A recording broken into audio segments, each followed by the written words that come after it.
Tanya Degurechaff was once a salaryman with a useless job until one day he found himself reincarnated into another world as a kind, sweet, lovable girl. Well, maybe in someone else's eyes she may be sweet, but in reality, she's a demon menace in a tiny body. And well, she sure didn't make their lives any better. Tanya rised up the ranks, even earning herself the nickname of the devil. If there were any crimes when it comes to battling, trust me when I say, this little menace brat probably did all of them. It starts with buildings being blown away and a fight begins. The country going by the name of Empire attempts to charge at the opposing team, however they refuse to back down after discovering some oil in another country, which you can probably guess which team is the other side. A lot of the soldiers have started role-playing Keller. That means they've gone blind and some have lost their legs. Then, we see a guy who is about to be eaten, but a girl named Victoria saves him in time. Seeing that, the enemy starts to shoot at them, but Victoria's partners are saving her. But she takes the almost defeated guy back and tells the other soldiers that the commander has ordered them to keep fighting and finish off all the soldiers from the opposing team. Suddenly, a missile comes and almost hits Victoria, but she manages to save herself, yet falls back because of the impact. However, Tanya, the menace, has come to save the day. She assures Empire's soldiers that they should have some faith in God and asks God for powers. Then, she literally blows the opponents away with just one shot. Seeing that, Victoria's jaw drops. Tanya walks up to her and tells her to complete her duty as a soldier. As Victoria likes to phrase it, Tanya is way more dangerous than a bullet. Tanya is the commander of Platoon Kingdom, and speaking on the Empire, it's a very strong country as well as the neighboring countries of it. Being unfair, everyone attacks the Empire for this reason. The Empire had to use Plan 315. Later, Lieutenant Erich tells General Kurt that the forces from northern areas are delayed, which hints towards that even Plan 315 failed, like the way your dad failed in playing a role in your life. On the other hand, Tanya tells Victoria to shoot the enemies and she takes them down successfully. However, this is unfortunately where Tanya, the menace energy, all started. There are two individual soldiers, Corporal Harold von Vist and Corporal Krust von Walhorf. The mission is to delay the Republicans, nothing else. However, Krust and Harold did their own thing, which was taking out the artillery. Despite Tanya telling them not to, Victoria glances toward the lieutenant, only to feel complete fear. Later at night, Tanya appoints Kirst and Harold. So, long story short, Tanya fires them both. Kinda humiliating that 6 feet tall guys got fired by a 4 feet girl. They both protest against her decision, which at first makes her furious, but she decides to take it into consideration. Yet, she plans to punish them. But let's just say punishing isn't even the word for what they are about to experience. The next morning, Island tells Victoria that Harold and Kirst have been transferred to the rear, which makes her happy because the rear area is safer. But let's not forget this is Tanya we're talking about. Later, during the war, Victoria gets tired and falls to the ground, and Tanya sure does remind Victoria of her mommy issues and tells her that they don't have space for useless people, so she better continue fighting. An emergency meeting is called, where it's informed that enemy observer hunters are here, but she can't fight them with lazy people like Victoria. But Victoria insists that she wants to go. Later, some soldiers are being attacked, waiting for reinforcements. On the other hand, Augustin, who is from the opponent team, orders his team to attack the soldiers, and that's when Tanya loses contact with the observers too. So, Tanya goes on to attack the platoons and the enemies brace themselves. But, being flashy, Tanya dodges the attacks and wipes out all the enemies except Augustin and 2 of his partners. So, they begin chasing, but at one point, their limit crosses and Tanya reaches way beyond their limits. Augustin shoots at her but realizes that what he's seeing is an illusion and he's been scammed. Then, Tanya uses her extremely powerful spell and collects all the power in her gun. She shoots at them, and well, all of them get fried like KFC chicken and the war ends. Later, in the Ministry of Defense headquarters, the lieutenant discusses Tanya destroying the entire 106th company. Erich says that he has met Tanya and she looks like a little girl. But by any means that little girl seems like a complete demon. Meanwhile, Victoria is informed that Harold and Kirst have been wiped out. She rushes to tell Tanya about it, but before she even finishes speaking, Tanya already seems to know about it. Victoria thinking, Lieutenant, did you send their asses to a trip to the afterlife on purpose? With a menacing grin, Tanya smiles with a revenge look in her face.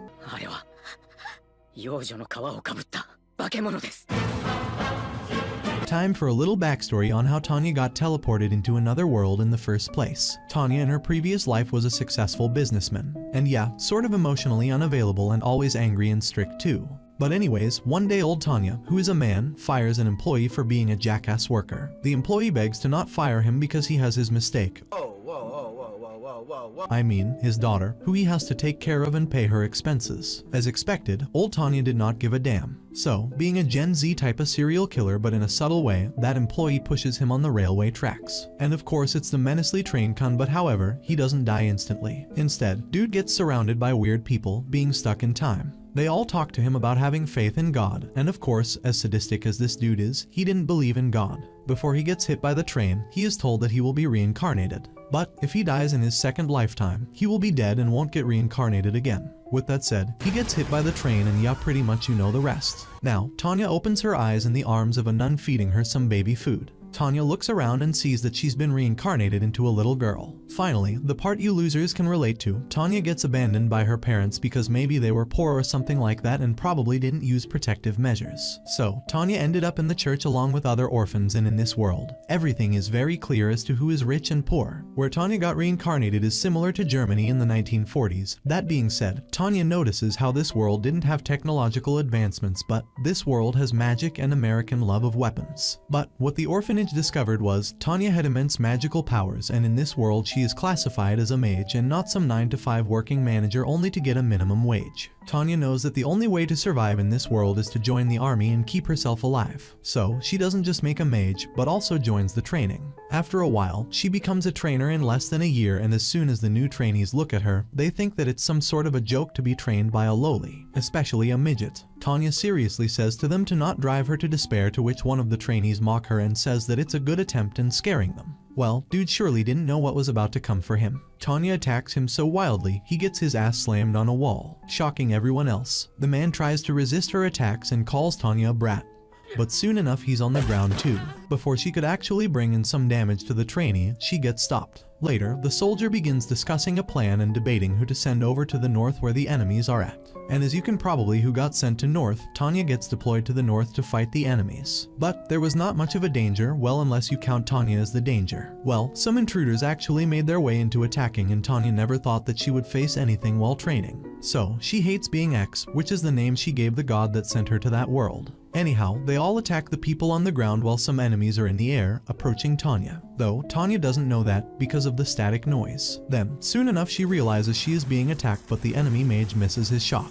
He's surprised to see how small and petite Tanya is. Tanya tries fleeing, but she is told to distract the enemies for 600 seconds. Tanya, realizing how BS the army can be, wondering how the frick is somehow supposed to last 600 seconds when most of her useless teammates can't even last 6 seconds. But as they approach her, she laughs and says that she's gonna be a hero all by herself, maybe a good day to die. One by one, the soldiers try to attack her, but Tanya dodges the attacks and attacks them back.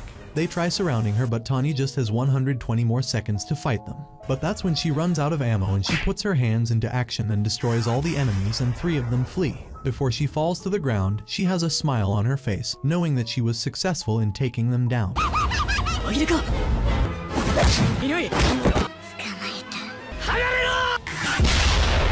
Anyhow, Tanya survives and opens her eyes in a hospital bed. She gets awarded with Silver Wings Assault badge, which gets kept on her pillow beside her. Everyone claps for her and she smiles. On the other hand, a scientist reads the news of Tanya getting Silver Wings Assault badge at the age of just 9. He thinks while he puts in some effort in a red glowing stone, that Tanya's magical capacity and output are both quite incredible. Well, he does look as evil as Tanya is, so probably they might make a good duo, even though the age difference is crazy. Tanya Degurechaff receives the orders she had hoped for, so it seems initially. She is transferred to the instructor's unit, precisely the position she desired. Despite her excitement, Tanya remains cautious not to appear overly eager, accepting the transfer with measured enthusiasm. Her excitement is over the roof very clearly when she learns that part of her new role involves testing new magic crystals. Her initial attempt at this task ends disastrously with something like explosive diarrhea. Anyhow, the next test involves a new 4-core magical crystal. As Tanya climbs higher into the sky, the crystal's instability becomes evident. Getting kinda scared, such a feminine trait. She rushes back to the ground, requesting to stop the test due to safety concerns. The scientist in charge of the project, however, is totally offended, as if she surprised him with a pregnancy because he thought she was disrespecting him for his invention, and an argument takes place like an old couple fighting. The crystal's instability reaches a critical point, forcing Tanya to shut it down. The support system subsequently explodes, which could have made Tanya into another fried chicken, and she wouldn't have the ability to reincarnate again. Despite this close call, the scientist continues to argue with her upon landing. But Tanya manages to extricate herself from the heated exchange by checking into the infirmary. Right before she sleeps, here comes Being X in the form of a toy as the time pauses around her. Being X says that she hasn't developed the tiniest bit of a faith and tells her to be appreciative of him because he literally gave her another chance at life and stop being so arrogant. Before he leaves, he gives Tanya a blessing. While recovering, Tanya submits a request for transfer to the front lines, believing it to be a safer option than continuing to test the volatile magical crystals. Her feedback leads to headquarters, which cancels further funding for the project. Tanya's lack of appreciation for Being X's so-called blessing is apparent as she accuses Being X of cheating and correctly identifies the manipulations that put her in such situations. But still, Being X leaves a hint for her which she reads as she wakes up, realizing whatever happened was actually a dream. The next day, the crazy scientist sets Tanya up for testing out his magic crystal again, and soon enough Tanya realizes that she's cooked. There's no other way out for her, so she blames Being X, and just before she explodes, Being X appears and tells Tanya that he will make Tanya beg until she has faith in her completely. Sounds kinky, after all, God is also a man in this world. As she is about to fall down, Tanya praises the god and the miracle happens. The magic crystal works and the experiment is successful. During a combat mission, Victoria struggles to interact appropriately with her commanding officer, Tanya, as usual. Not that we can blame her, considering her commander is a menace to society. Back at headquarters, Erich's distrust of Tanya is clear, which raises eyebrows among his peers. His continuous expressions of concern about their top ace prompt Hans von Zedor, the army chief of staff, to confront him directly. Then, Zedor informs Rurujan that they have already decided on Tanya's next assignment, saying that Rurujan's worries are both noted and dismissed. Meanwhile, Victoria is both shocked and worried when Tanya gives her a promotion to the officer track. Tanya's promotion to first lieutenant and transfer to headquarters comes with her expectation of a quieter life, one with warm food and fewer life-threatening situations. That won't happen, weebs. We gotta continue our story somehow. However, back at HQ, Zedor discovers a folder labeled Deus Low Vault on his desk. As he looks inside, he finds Tanya's picture, which indicates her involvement in a new rapid response unit designed for frontline combat. Tanya's ongoing battle with Being X, the mysterious entity responsible for her reincarnation into this war-torn world. The mysterious entity being God, which Tanya won't have faith in until she's yeeted again. Tanya's desire to escape the direct influence of Being X makes many of her decisions. Her sharp intelligence and strategic mind constantly seek ways to maneuver around the divine interventions that complicate her life. Or she could just maybe accept the fact. But again, she's a woman now, so of course she needs multiple explanations to fit in that brain. Her frustration with Being X's manipulations is clear, and she remains super eager to chart her own course, even if it means facing the dangers of the front lines. At headquarters, the tension surrounding Tanya's rapid rise through the ranks is clear. Rurujan's vocal distrust contrasts with the more strategic considerations of his superiors. The decision to place Tanya in a rapid response unit suggests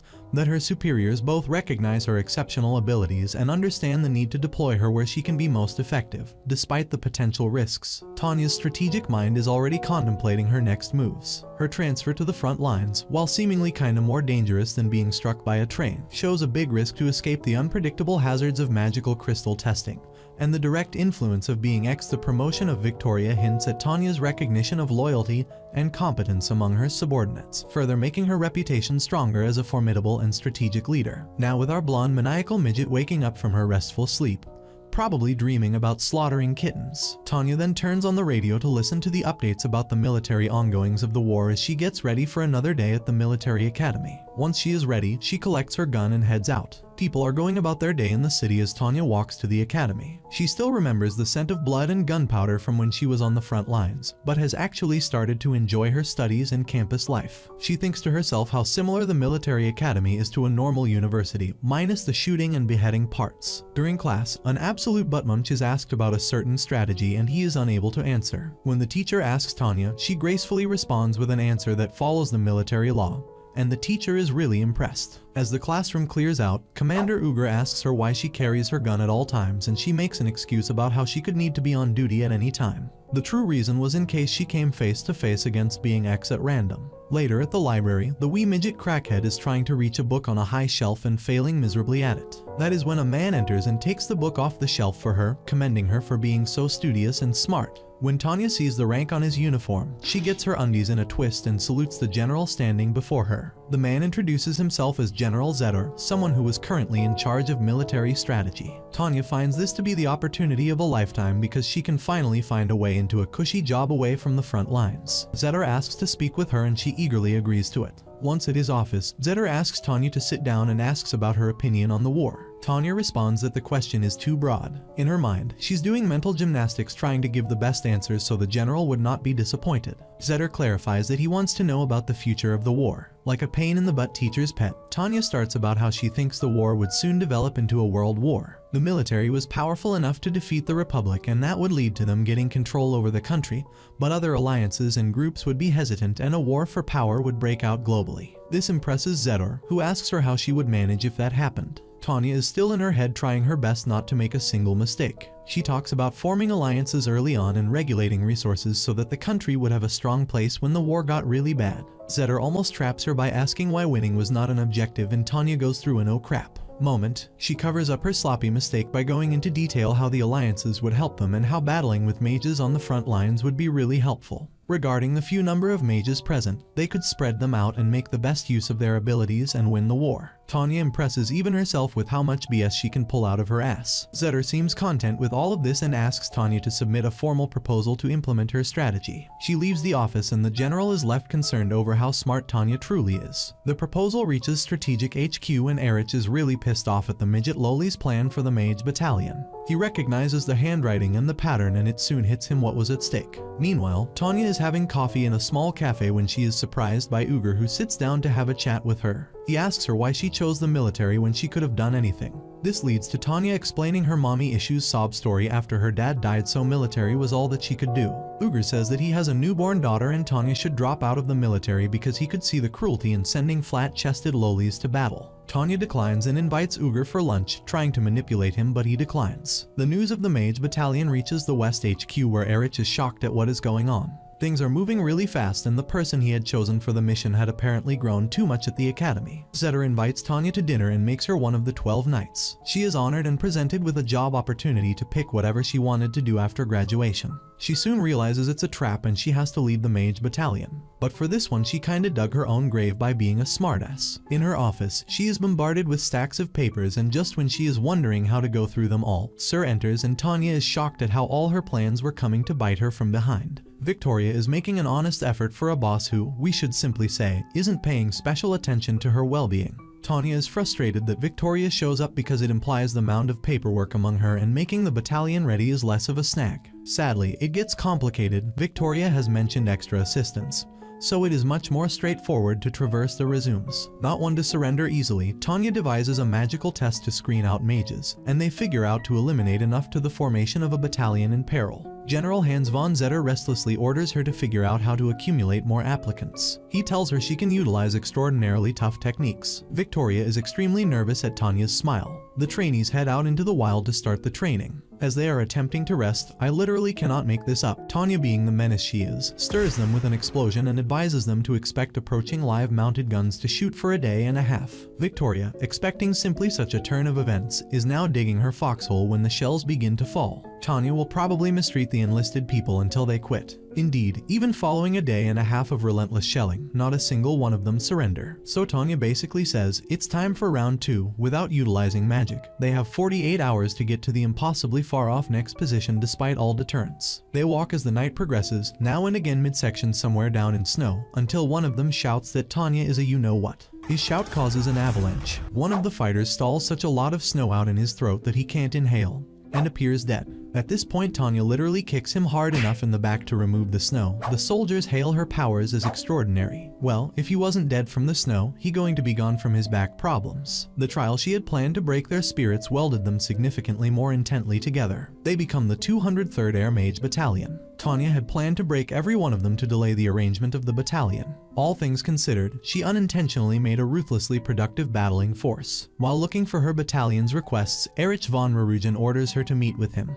He explains that she and her soldiers have been requested toward the southeastern front lines. Before leaving the gathering, Erich proposes she learn Dacian, the language of the people of the Dukedom of Dacia. At the point when they show up in the theater, Tanya can't trust the reports. Dacia has attacked the kingdom, and they are communicating their orders to their soldiers over a decoded channel. Far more detestable, they are communicating that they have no air cover. She can hardly imagine how incompetent the Dacian armed forces is so incompetent. She and her battalion connect with the enemy of 60,000 troops. The attack must be called a slaughter. The Dacian armed force has no understanding of air strategies. They battle as though they are facing ground-based troops, and they die in masses. Tanya can hardly imagine how their lead power is so bumbling. They follow radio transmissions to the Dacian base, and Tanya allows them an opportunity to give up. All things being equal, they attack, and even Victoria says that they're burning through their time attempting to communicate.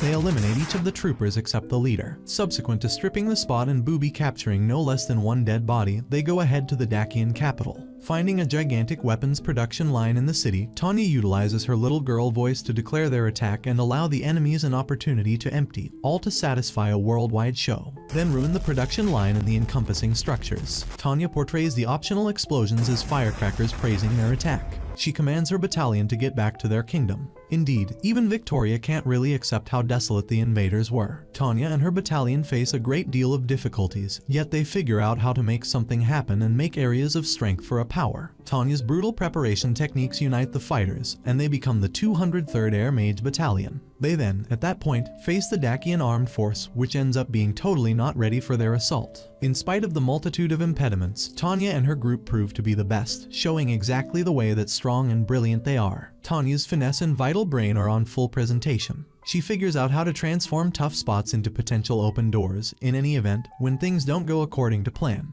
Her capacity to adjust and conquer difficulties makes her such an imposing pioneer. Also, with her dependable companion Victoria close by, there's no test too huge for Tanya and her battalion. Whether it's managing heaps of paperwork, harsh training, or an inadequately prepared enemy, Tanya demonstrates that she is generally prepared to confront whatever comes her direction. Tanya's sharp plans and intense training strategies make her battalion solid. They contend energetically and win against the enemy. Tanya and Victoria function admirably together. Tanya's group turns into the 203rd Air Mage Battalion, an incredible battling force. Tanya lets Victoria know that she thinks other world powers are helping their enemies. The commanders are cheerful about their triumph against the Dukedom of Dacia, yet they stress since they are as yet battling on two fronts. Kurt von Rudersdorf needs to attack the Entente Alliance, yet they have a logistics issue. Hans von Zetzer says they can't uphold any huge troop developments rapidly. Rudersdorf recommends utilizing the 203rd Battalion, Tanya's mages. From their base in the southeast, Tanya's soldiers are requested to move north for the general's arrangements. Subsequent to preparing the soldiers, Tanya tells Victoria her doubt that other world powers are helping the kingdom's enemies. She doesn't let Victoria know that she believes Being X is behind a large number of the issues. On the northern front, the mages are under mighty attack while protecting their base. The circumstance deteriorates as enemy forces and bomber planes show up.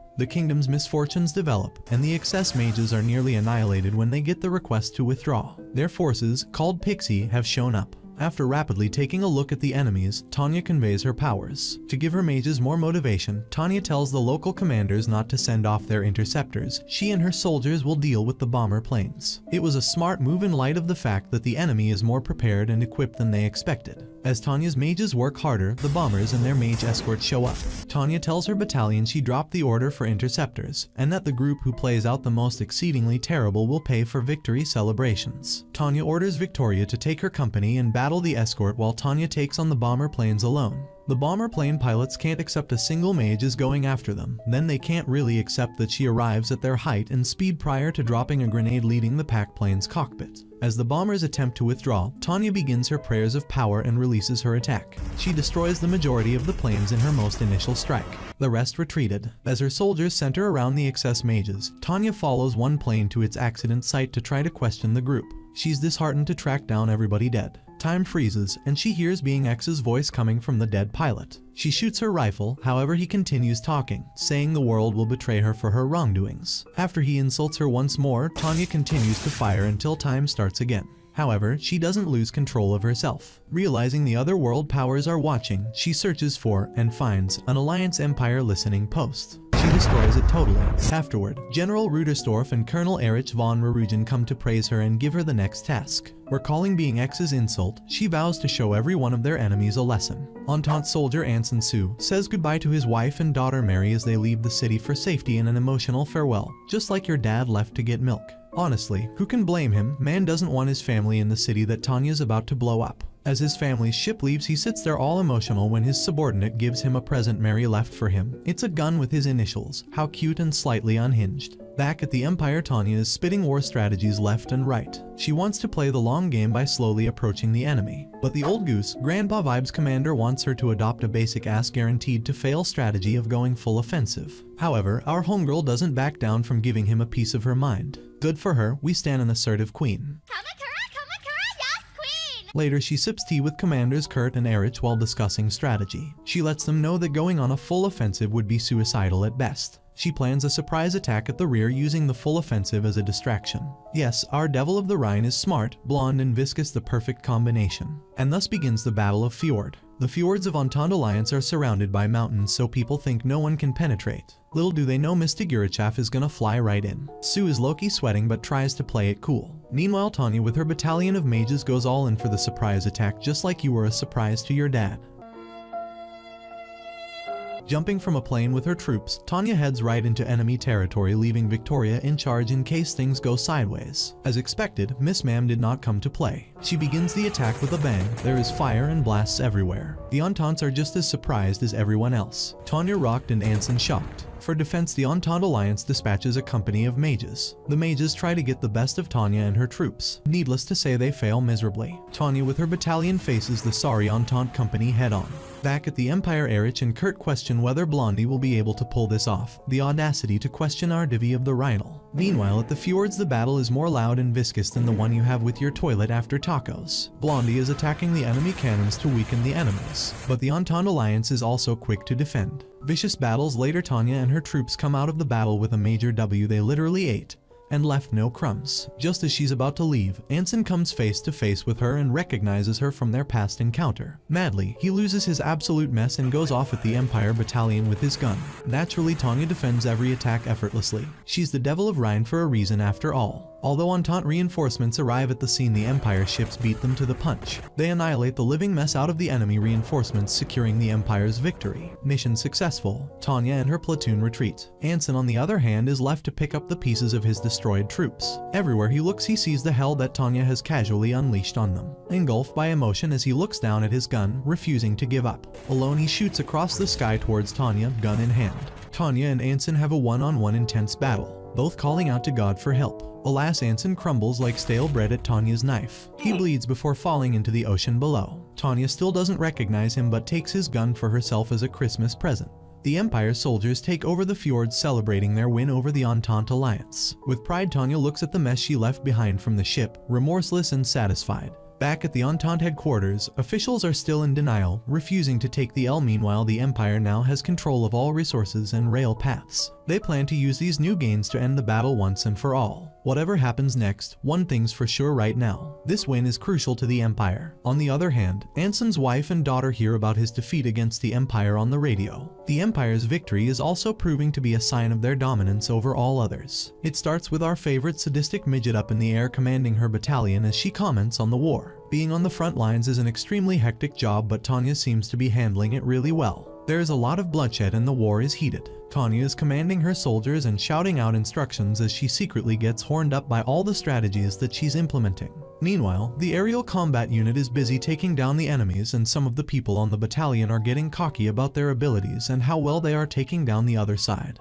It was the 8th day of the war and everything was going in their favor. A commander lets a troop know not to toot his horn too much because the enemy bullets would explode and shatter and it would be easy to get caught in the crossfire. Sir is busy flying around being a useless twit when the enemy mages approach. Tanya yells out an order for all the battalion to handle the mages in combat and take them out however they place. Drones are flying everywhere and a heated battle is taking place. After the battle ends, one of the troops is eating with his bandaged hand and drops his spoon just as Commander Weiss comes down to sit next to him. They gossip a bit about their leader and how the war was going on. They turn to Sir and tell her that she was only the commander because she flew close to Tanya. She looks up from her livestock feed of a soup and asks if anyone would like to take her position. Being all talk and nothing else, the men mention how that would be impossible due to how things were with Tanya. Just as they're having their productive conversation, a man frantically runs in asking if Commander Tanya was there. Weiss stands up and introduces himself as the second in command and asks if he can take a message for what had happened. The man hands him a piece of paper which bore terrible news. Apparently, a rear part of the town had been taken over. The partisans had started a rebellion in Erin City which formerly used to be Republican territory.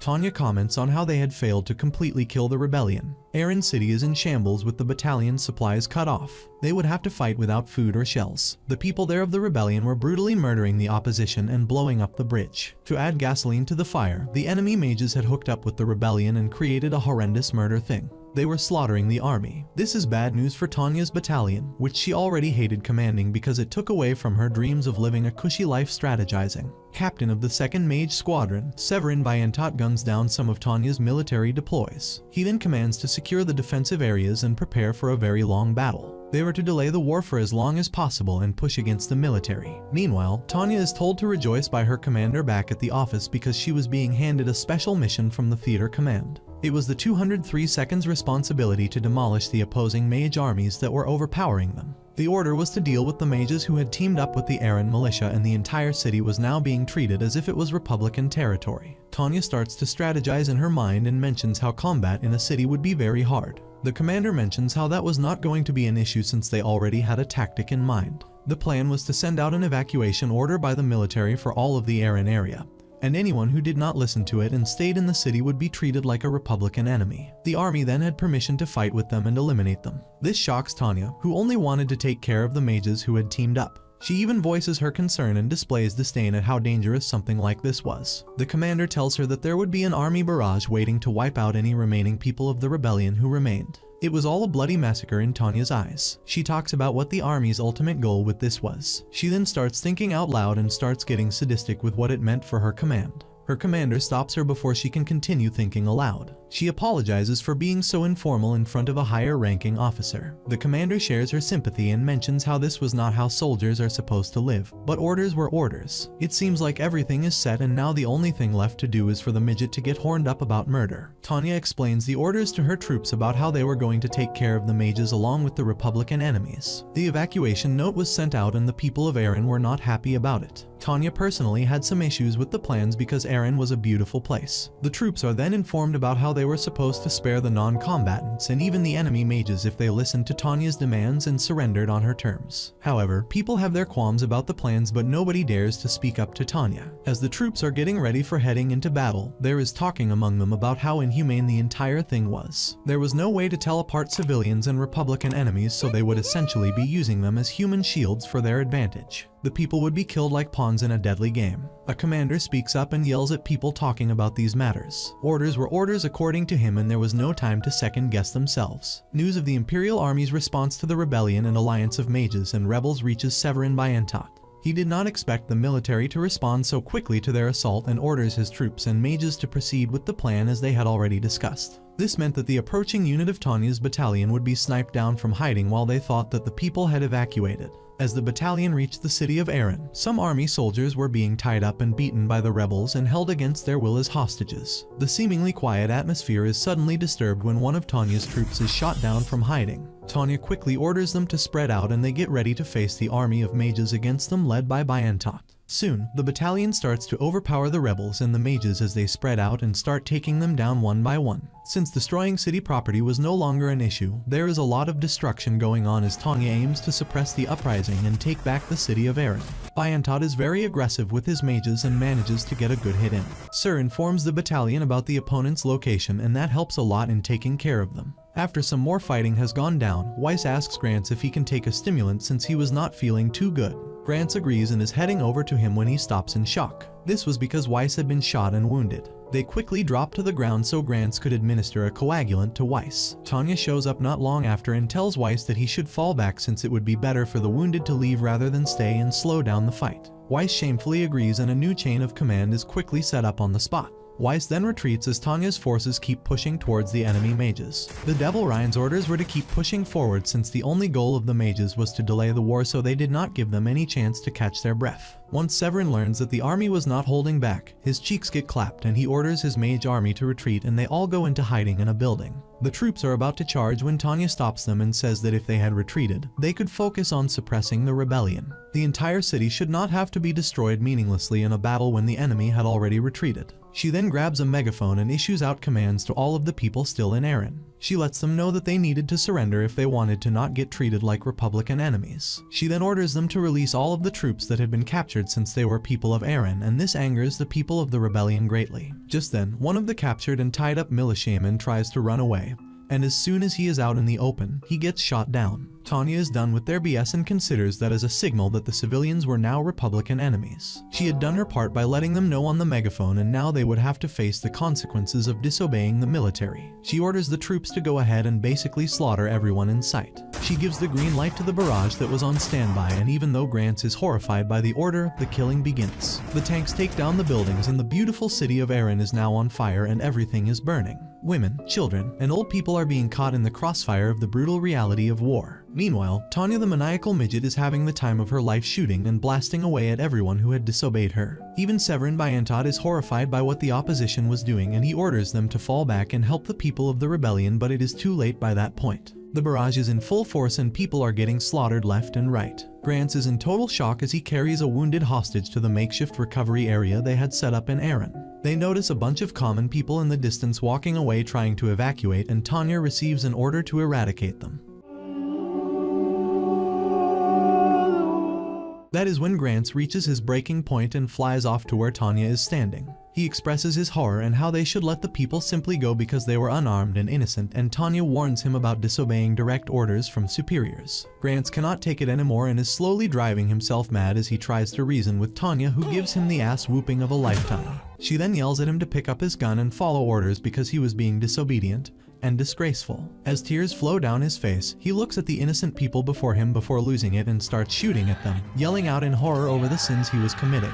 Back at headquarters, Eric comes over to Zetter because he had something to discuss. He presents him with a paper which included ways of legalizing combat in cities that included bombardment of the areas. He then confirms that the paper was written by Tanya. He is shocked, but Zetter commends Tanya for being a very skilled soldier. He then announces that he had an important mission for Tanya to end the war with the Republicans. Our so innocent heroine, Tanya, is on a train trip toward headquarters. She's not riding in luxury, she's riding the I'm too smart for my own good express. Tanya has already deduced that a massive operation is in the works. As she ponders her recent actions in Erin, she wonders if she's kept her hands clean by only targeting enemy mages and sparing civilians. Her conscience probably isn't as clear as she hopes. During the journey, she bumps into Maximilian Johann von Uger, now a major. Tanya, being her usual shrewd self, peppers him with questions. Sensing her sharp intellect, he lets slip about the upcoming huge operation. As if that wasn't enough of a revelation, he also mentions that her battalion will be playing the vital role of rearguard in this grand scheme. Meanwhile, back at headquarters, the generals are having a collective meltdown. The Erin uprising has wreaked havoc on the rail infrastructure, making it a logistical nightmare to keep the front lines supplied. Von Zetter, the strategic genius, declares they need a paradigm shift. Instead of forcing the enemy to surrender, they need to deplete their resources aggressively. The cunning plan: withdraw from the Rhine front and bait the enemy into a well-laid trap. Enter Tanya's battalion, which is deployed to create the illusion that the Empire is gearing up for a major advance. In this high-stakes game of deception, they face a highly skilled enemy ground force and formidable enemy mages. One of her companies takes a brutal hit, losing 60% of their troops. Command, thinking enough is enough, tells Tanya she can retreat. But Tanya, fully aware of the broader strategy, insists they must hold out a bit longer to keep the charade alive. Shortly after, she's seemingly hit by an artillery shell, adding drama to the ruse. The Empire continues their strategic retreat, and the Republic, thinking they have the upper hand, plans to advance. That night, 2nd Lieutenant Warren Grants tends to Victoria's wounds. Noticing his unease, Victoria reassures him. She explains that Tanya had been trying to convey that High Command was to blame for the debacle in Erin, not him. Despite everything, Victoria's loyalty to Tanya remains unshaken, showcasing the strong bonds forged in the heat of battle. Erich von Marugen, who often finds himself reluctantly impressed by Tanya, praises her and her troops for their crucial role in the successful operation. Tanya, always the quick thinker, pieces together rumors and guesses that there's some disruptive new technology about to be deployed. Von Rarujan, acknowledging her sharp mind once again, reunites Tanya with her favorite mad scientist, Dr. Shujal. The doctor, brimming with enthusiasm, unveils his latest creation, rockets called V1 that run on hydrogen, capable of striking deep within enemy territory at a top speed of Mach 1.5. His plan: launch mages inside the rockets. Even Von Rarujan can't help but feel a bit of sympathy for Tanya as she digests this latest piece of madness. Tanya, clearly overwhelmed, prepares for the night before the mission. Lieutenant Weiss Matthias Johann confides in Second Lieutenant Grants that it's impossible to relax before a mission of such magnitude. The part about being rocketed into enemy territory isn't exactly calming. As preparations for the operation continue, HQ confirms that booby traps are set at key points and orders the next phase to commence. The strongest of Tanya's mages, along with Tanya herself, are loaded into the V1 rockets. Tanya delivers a stirring speech to her troops, boosting their morale and courage before they embark on this wild ride. With a flick of the switch, Dr. Shujal launches the rockets. As the rockets near their targets, the mages activate mechanisms to parachute safely to the ground. But let's be real, who wouldn't be at least a little queasy about being shot out of a rocket at Mach 1.5? Tanya and her battalion brace themselves for the impact, knowing their survival hinges not just on their training, but on a whole lot of luck and perhaps a dash of divine intervention. One can see the ongoing struggle of Tanya against overwhelming odds and the chaotic machinations of war. Despite the absurdity and danger of her missions, Tanya's relentless determination and strategic genius shine through, earning her grudging respect even from her skeptics. As always, Tanya's ability to navigate the insanity of her world with a combination of wit, ruthlessness, and a touch of dark humor makes her a captivating character to watch. Tanya's complex relationship with the higher-ups, including the ever-skeptical Von Rarujan, highlights her unique position within the military hierarchy. She is both a pawn and a queen, maneuvering through the game with an uncanny ability to turn every situation to her advantage. Her interactions with Dr. Shujal add a layer of dark comedy as she faces the absurdity of his inventions with a mix of dread and resignation. Tanya remains a force to be reckoned with, always staying one step ahead, even when the odds and divine entities are stacked against her. Her sharp mind, unyielding spirit, and ability to inspire her troops ensure that she continues to be a formidable presence on the battlefield. With its mix of strategy, suspense, and a dash of dark humor, perfectly captures the essence of Tanya's character and the high-stakes world she inhabits. Colonel Anson Su is back, and let's just say he's not exactly thrilled. Sporting an eye patch and an aura of divine power, Su is on a mission. The Allied Kingdom has sent a shipload of mages to bolster the Republican army, and Su, the most extreme and dedicated of them all, is on board, enchanting individual bullets with a glow of yellow power. Meanwhile, Tanya reunites with her company after their rocket-powered arrival. Among them is her loyal second-in-command, Victoria Ivanovna Serebriakov. The three squads reform and confirm that their missile warheads struck their targets. With only 10 minutes to gather intelligence from the targets before destroying them, they spring into action. Tanya's squad, unfortunately, finds themselves at an abandoned base and come up empty-handed. However, the other two squads hit the jackpot, destroying the Republican main communications base and their primary munitions store. Mission accomplished, they retreat to a waiting submarine. As Tanya and her squads regroup, Hans von Zetter is enduring a grilling from various government ministers and noblemen. He apologizes for worrying the Emperor with the depth of their strategic retreat. Amidst the increasingly hostile crowd, Tanya's battalion reports in with the success code phrase. Jubilant yet professional, von Zetter briefs the audience on the next phase of the operation. The retreat, much to the civilians' chagrin, was a ruse. The enemy, thinking they had the upper hand, advanced, unaware that the Empire had planted tons of explosives in the tunnels beneath the trenches. When the order to detonate came, one of the Republican flanks was obliterated in an instant. Republican mages, unable to reach the command center that Tanya's company had destroyed, headed back to assess the chaos. The Republican troops were thrown into disarray as Imperial armored and mechanized units surged through the gap in the line. Back on the submarine, Tanya and her battalion receive word that the operation to destroy the enemy's flank was a resounding success. Elation spreads through the ranks as they realize this operation brings the war one step closer to a favorable conclusion for the Empire. They're ordered to deploy and support the ground troops, and as they move out, the Imperial forces inflict significant casualties and damage on the enemy, including their airborne mages. The Empire's troops, using flamethrowers, add to the devastation. Approaching the coast in flying formation, Tanya preps her troops for what she hopes will be the final push before they can return home. She muses about resuming her quest for a quiet, comfortable life once this battle is over. But, as always, fate has other plans. They receive word of an unidentified body of mages approaching. As they ready themselves for engagement, Second Lieutenant Warren Grants is hit from above and plummets from the sky, apparently dead. Tanya looks up to see none other than Colonel Anson Sue hovering above them. Unemotional and with cold precision, Sue declares one enemy down. Sue, seemingly resurrected from the dead and powered by divine intervention, takes aim at Tanya and her troops. The sight of Sue, who Tanya believed to be long gone, sends a chill down her spine. His eye, glowing with divine power, signifies that this encounter is no ordinary skirmish. Sue's presence on the battlefield, combined with his enhanced abilities, spells trouble for Tanya and her battalion. Despite the shock, Tanya quickly regains her composure. She barks orders to her troops, urging them to prepare for the imminent clash. The air is thick with tension as Tanya's battalion braces for the fight of their lives. Sue, fueled by a mix of vengeance and divine energy, unleashes a barrage of enchanted bullets. The sky lights up with magic and gunfire as Tanya's troops engage Sue and his mages. Tanya, always the strategist, tries to outmaneuver Sue. She knows that brute force alone won't be enough to take him down. She needs to exploit any weakness, any momentary lapse in his divine powers. But Sue, with his newfound abilities, is a formidable opponent. His movements are swift, his attacks relentless, and his determination unshakable. As the battle rages on, Tanya's mind races. She recalls their previous encounter and tries to anticipate Sue's tactics. The key to victory lies in outsmarting him, using his own strength against him. With her troops providing cover, Tanya devises a plan. She signals to Victoria and the others, outlining a strategy to lure Sue into a trap. The plan hinges on precise timing and coordination. Tanya and her squad execute a series of feints, drawing Sue's attention and leading him into a narrow corridor where his movements are restricted. As Sue takes the bait, Tanya positions herself for the decisive blow. In a climactic moment, she launches a concentrated magical attack, aiming to exploit the brief window of vulnerability. The battlefield falls silent as the dust settles. Sue, caught off guard by Tanya's cunning maneuver, is struck down. The once mighty colonel, now a fallen adversary, lies defeated. Tanya and her troops, battered but victorious, breathe a sigh of relief.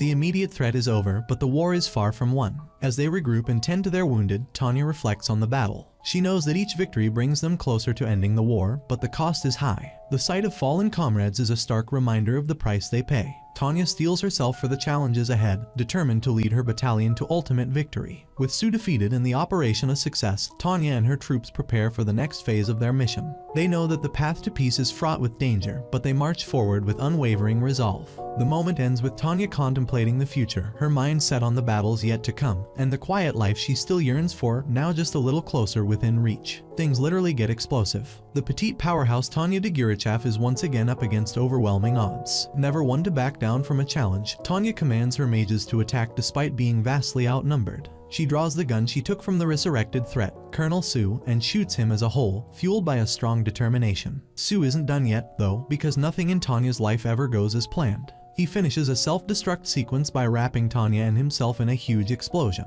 As the Empire's reinforcements draw near, the Allied Kingdom determines that it is best to retreat rather than risk being valiant. When Victoria, Tanya's devoted second-in-command, hears her coughing through the smoke, she is relieved that Tanya has only minor wounds. The majority of her soldiers, including the seemingly unbreakable Grants, also make it out alive. Blown but not defeated, they stagger back to base. Rewind to the chaotic moment. With a fierce assault on Tanya's soldiers, Sue leads his troops of mages with eyes blazing with heavenly power. As calculating as ever, Tanya quickly understands that there is no turning back. She thus takes the sensible course of action and issues an order for a charge. Sue sees the light of divine energy burning in his eye as he prays for the ability to destroy Tanya, also known as the Devil of the Rhine. Despite a brave fight from Tanya's companies, they are forced to sensibly retreat into a cloud bank due to the overwhelming numbers of superiority. Tanya uses her superhuman speed to break through the enemy's line and make eye contact with Sue. Victoria tries to offer cover as she struggles to keep up.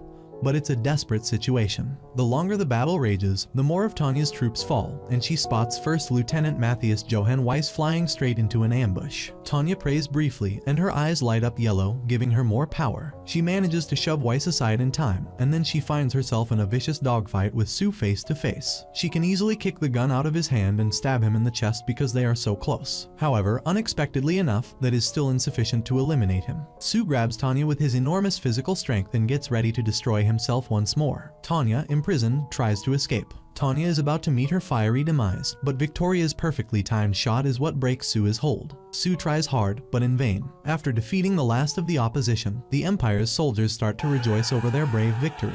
Hans von Zetter and his staff are ecstatic when the Republican troops leave and the Empire's army marches triumphantly through the streets of Paris. The next meeting with politicians and businessmen is in a celebratory mood, a far cry from the tense meetings before. Everyone is preparing for the impending peace now that the war appears to be coming to an end. Tanya witnesses 3 bullies harassing a child while she is traveling to her office. Unfazed and full of defiance, the child swears he will never forgive his abusers. Tanya can really relate to this scene because she has fought bullies on a much bigger scale in her own life. The Republican Navy is pulling out, Victoria says later as she reads a newspaper announcing victory. Ever the strategist, Tanya glances at a map and quickly determines that the Navy is evacuating the army, not just withdrawing. Seeing an opening, she chooses to launch an assault on the port where the evacuation is occurring. However, her plans hit a snag when the theater command refused to cooperate. Anyhow, Tanya tries to use her orders to test the V-1 rockets as a cover for her attack. But the higher-ups at Strategic HQ catch wind of her scheme. In their pursuit of peace, they order her to stand down. Tanya, knowing full well the consequences of letting the enemy regroup, falls into despair. The realization that she's doomed to face years more of war is a bitter pill to swallow. Hearing the stand-down order from HQ, Tanya seethes with frustration and rage. Tanya can't help but feel the weight of her predicament. Her mind races to find a solution, but the divine manipulations of being X and the stubbornness of her superiors constantly knocks down her efforts. As she thinks about the grim future ahead, Tanya's resolve hardens. She may be small, but her determination is immense, and she vows to navigate the treacherous path that lies before her, no matter the cost. Tanya Degurechaff makes a significant highlight to Erich von Rurigen, a lieutenant colonel. She lets him know that winning a fight without focusing on making the most of victory is pointless. Tanya attempts to visit Hans von Zetter, however he is in the middle of celebrating the kingdom's triumph at the beer house. Since von Zetter is inaccessible, Tanya sits down to talk with Rurigen at the headquarters. Rurigen asks Tanya for her legit assessment on their circumstance, and she lets it all out. She starts by explaining that their new battle victory is just a little step and behaving like it's the finish of the conflict is extremely dangerous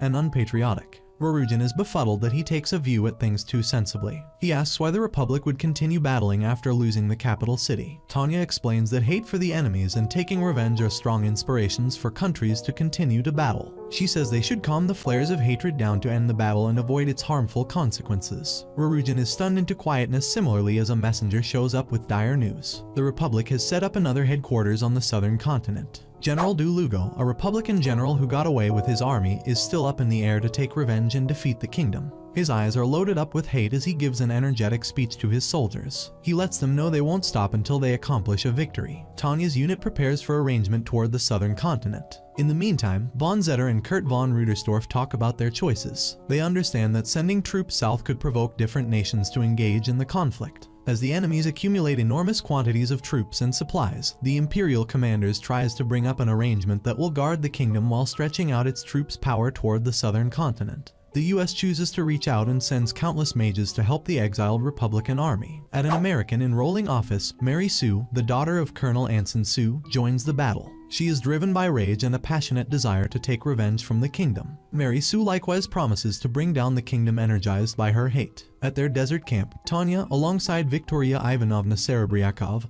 and Matthias Johann Weiss, addresses her soldiers. She lets them know that the entire world is currently their enemies. Briefly, it appears as she is nearly shouting to God for help. Then, at that point, she begins to discuss the savage principles of this world and dispatches into an irate talk against being X. The god she accepts is driving them into fight. Tanya announces that she and her warriors will put the arrogant god out of a task. Her soldiers noisily vow their help, showing their preparation to battle. Briefly, it appeared as Tanya planned to surrender, however the second immediately passed. Tanya and her warriors are ready to confront whatever comes straight away. They realize that their battle is not even close to finished, and they are prepared to go up against the difficulties ahead. Tanya's alerts to Rurigen about the risks of uncapitalized win become more evident. The Republic's new base in the southern continent addresses a huge danger, and the contribution of different countries, similar to the US, entangles the kingdom's situation. Tanya's understanding of the job of hate and vengeance in fighting demonstrates precisely as both General Du Lugo and Mary Sue epitomize these serious feelings, driving their assurance to battle against the kingdom.